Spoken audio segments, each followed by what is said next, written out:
प्यारे बच्चों, हम नवोदय विद्यालय प्रवेश परीक्षा के लिए तैयारी कर रहे हैं। प्यारे बच्चों, अपना जो हिंदी का सेक्शन आएगा, जो हिंदी का भाग आएगा, उसमें आपको 4 अनुच्छेद दिए रहते हैं और उन अनुच्छेदों में प्रत्येक में 5 प्रश्न होते हैं। प्यारे बच्चों, हमने आपको 4 अनुच्छेद बता दिए हैं।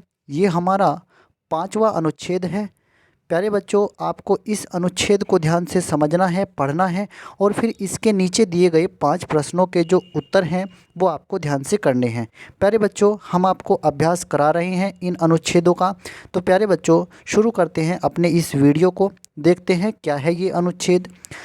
जिंदगी से अंत में हम उतना ही पाते हैं जितनी की उसमें पूंजी लगाते हैं। अपनी ज़िंदगी से अंत में हम उतना ही पाते हैं जितनी कि उसमें पूंजी लगाते हैं।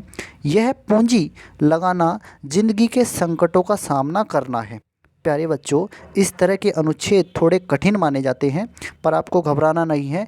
आप जब अभ्यास करेंगे तो आपको बहुत अच्छे से करना आ जाएगा, आपकी तैयारी बहुत अच्छी हो जाएगी। आपको अनुच्छेदों की जो अनुच्छेद में जो लाइनें रहेंगी, जो यहाँ पर बातें लिखी होंगी, उनको थोड़ा गौर करना है। यहाँ पर क्या लिखा है?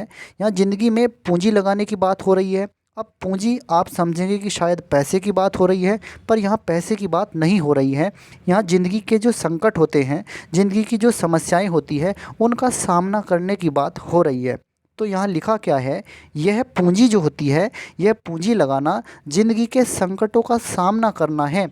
उसके उस पन्ने को उलट कर पढ़ना है जिसके सभी अक्षर फूलों से ही नहीं जिसके सभी अक्षर फूलों से ही नहीं, कुछ अंगारों से भी लिखे गए हैं।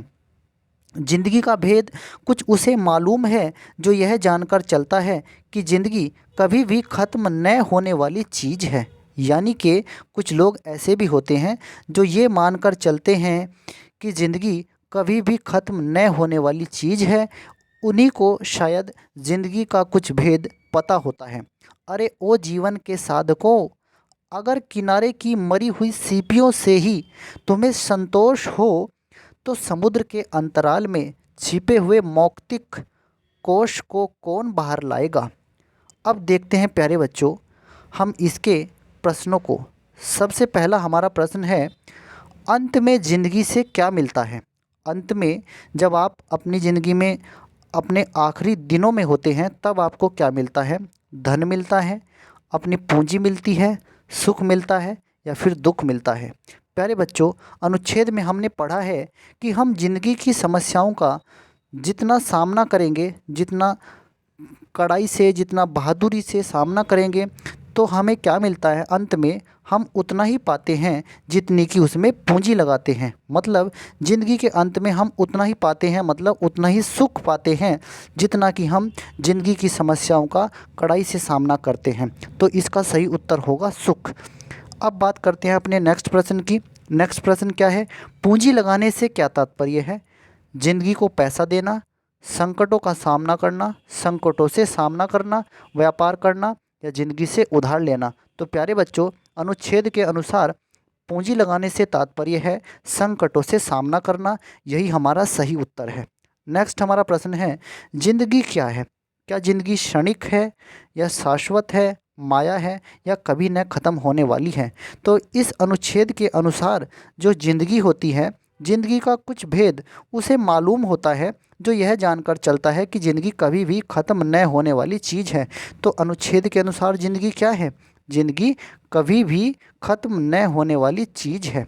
नेक्स्ट हमारा प्रश्न है 24वां, किनारे की मरी हुई सीपियों से ही संतोष कर लेने वाले मनुष्य कैसे होते हैं? तो ऐसे मनुष्य आलसी होते हैं, अकर्मण्य होते हैं, जो थोड़ी सी चीज़ में ही संतोष कर लेते हैं, वो कुछ नया करने की इच्छा नहीं रखते हैं। ऐसे लोग ना तो उत्साही होते हैं, ना कर्मशील होते हैं, ना ही जुझारू होते हैं। ऐसे लोग तो अकर्मण्य होते हैं। इसका सही उत्तर ये है, अकर्मण्य। बात करते हैं इस अनुच्छेद के लास्ट प्रश्न की। समुद्र के अंतराल में छिपा मौक्तिक कौन ला सकता है? मौक्तिक कोश कौन ला सकता है? तो ऐसा कौन कर सकता है? कर्मशील मनुष्य, कोई जादूगर या फिर कोई तैराक या फिर मछली सदृश व्यक्ति? तो ऐसा सिर्फ वही लोग कर सकते हैं जो कर्मशील होते हैं। यहाँ समुद्र के अंतराल में छिपा मौक्तिक कोश का मतलब है कि अगर आप जो है ज़िंदगी की सबसे बड़ी सफलता कौन प्राप्त कर सकता है, तो वही प्राप्त कर सकते हैं जो कर्मशील मनुष्य होते हैं।